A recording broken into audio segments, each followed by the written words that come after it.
if you need anything throughout, but it looks like you all found a This meeting is being spot recorded. that was good for you. We just want to hear from a couple of you. Is anyone willing to unmute and share what you just discussed as a group around the why, or individually? Would you like to share? You could raise your hand. Raise your hand feature in Zoom. It'll jump you to the front of the line. We would love to hear your voices as well. This is where, if you were in person with me, I'd be staring and hope someone speaks.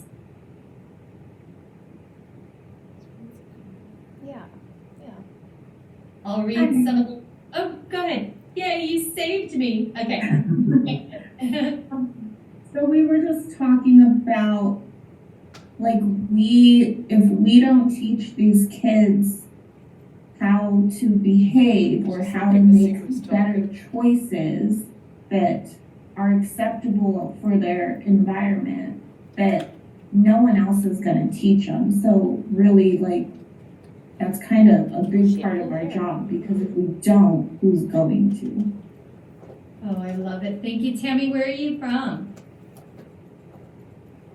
Albuquerque, New Mexico. Switch your view to Oh, speaker. thank you for being whoever's here and speaking or sharing. whatever. You I'm can reading switch some in it. this chat I too. don't know. Lisa, meeting the needs of all children, also from a SEL lens, believing that all children are capable and deserve to be a positive member of the community. I love that. Jenna, thank you.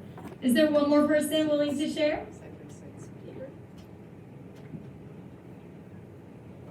It's okay. We'll get you all talking as you get more comfortable, and as some of us in the West Coast wake up too. All right. Okay, we'll keep moving along here. Tammy brings up a good point, that students are coming into our learning environment with these skills best developed from home as they know how. So if they're demonstrating these behaviors, they're also communicating to us, these are some skills that we haven't acquired yet. So that's where that teaching does need to happen. They do spend 40% of their awake lives with us. So if not us, who? So that'll tie a bow here on the why. So we're gonna now move into some context, the what. What is this multi-tiered system of support as it pertains to behavior? And here's what our dear friend and colleague, Mike Matos, refers to: the Holy Trinity of MTSS. And so those of us familiar with the PLC at work process, we know that is anchored in learning by doing. That is the resource over 20 years of work around working as a professional learning community. We cannot do this work in isolation. We cannot do this work in pockets. It is functioning as a professional learning community, the school, the district, the larger organization as that professional learning community. But then also knowing through prevention, intervention, and remediation, that tiered system of support. And that's where my dear friend and colleague Mike Matos wrote Taking Action with Austin Buffum and Janet Malone. That is all things RTI. And so what we wanted to do was provide the same RTI response that allows us to ensure that all students are learning at high levels, to be able to say, what can we do through that exact same framework and response to ensure that students are behaving decently. And so to give us the big picture, I want to first start with a little visualization activity here. And so imagine this as being the tale of two schools. And so through our collective research working with schools across the country, what we've seen are these two camps here. We've got the not quite there, where we see a lot of misalignment and things. As we've seen misalignment of programs, initiatives, where we'll see maybe one initiative, and then next year we're going to abandon that one and pursue the next initiative, and it just feels like a whichever way the wind blows type of response on our campus or within our district. Maybe lack of admin ownership. We have seen the number one factor for success or failure of this work will be if the admin takes a hands-off approach or if the admin is out there leading this work on their campus. Inefficient response times. It takes weeks to receive the support that we need for our students. Blurred roles and responsibilities. Wait, I thought that was your job. No, that's your job. We've got high misbehavior, low staff morale. It's impacting achievement and attendance. Our culture climate surveys from staff and students is low. There's just this edge that we feel. Then conversely, when putting this multi-tiered system of support in place, this is typically what we see within our model schools. Admin ownership is evident. Clear roles and responsibilities. Everyone knows what their purpose is in the organization and how it supports student behavior. It's not just, it's my job to teach math, it's the kid's job to learn. We support the whole child beyond just academics. Roles and responsibilities clearly established. It's that supportive environment, high morale, clear purpose.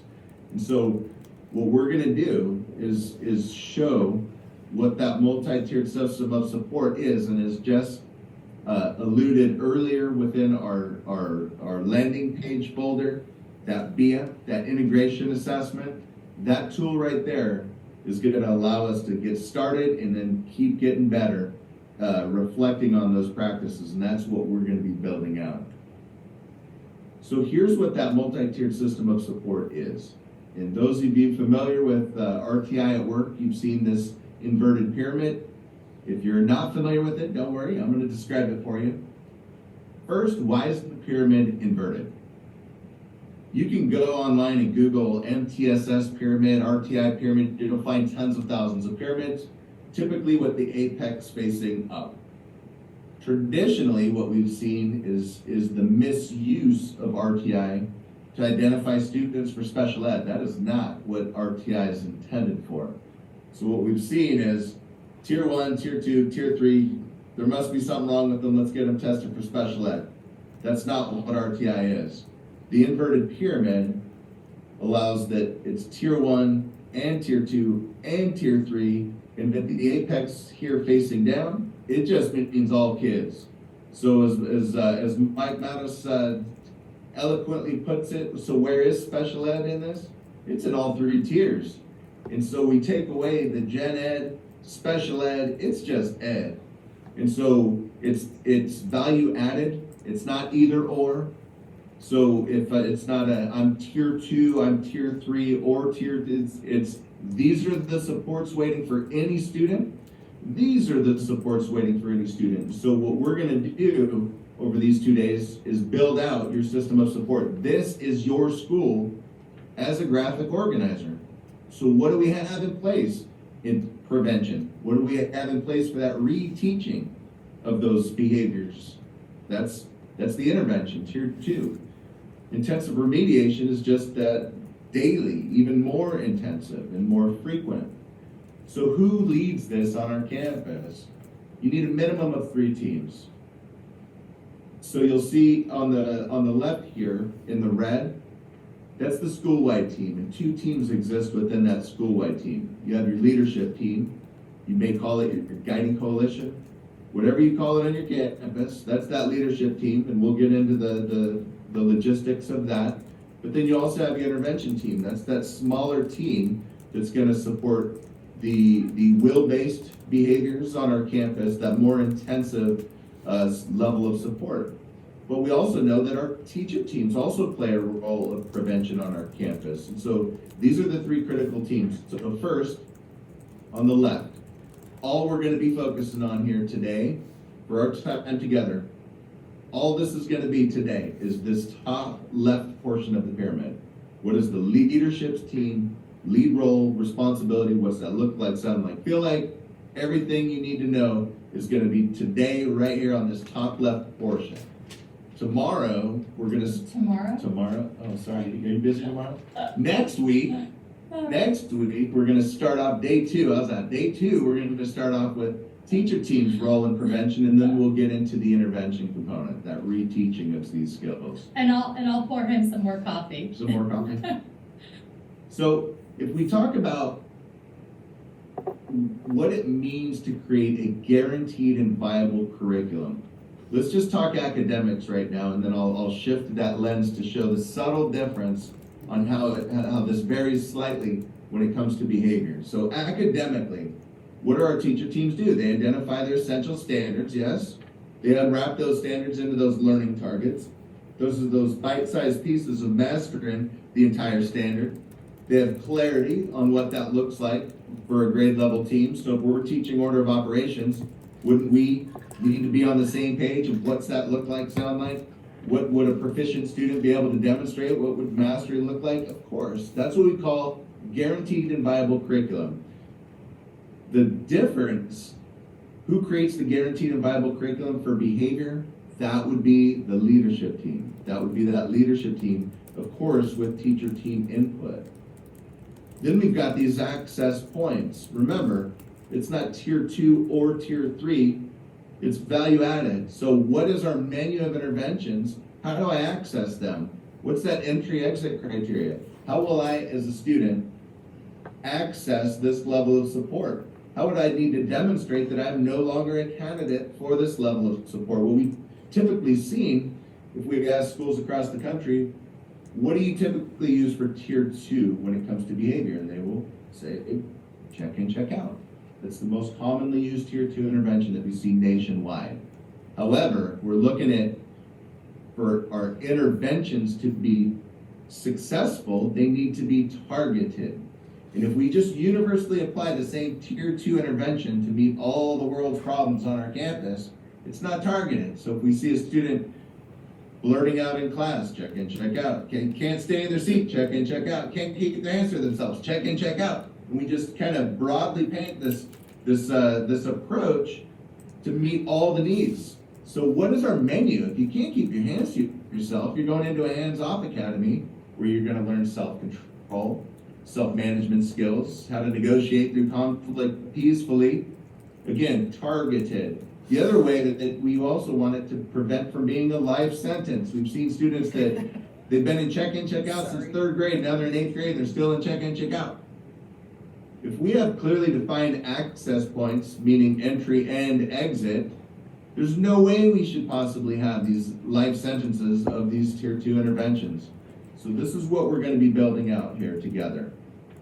So just a couple tips that help me before we have you go discuss in your rooms.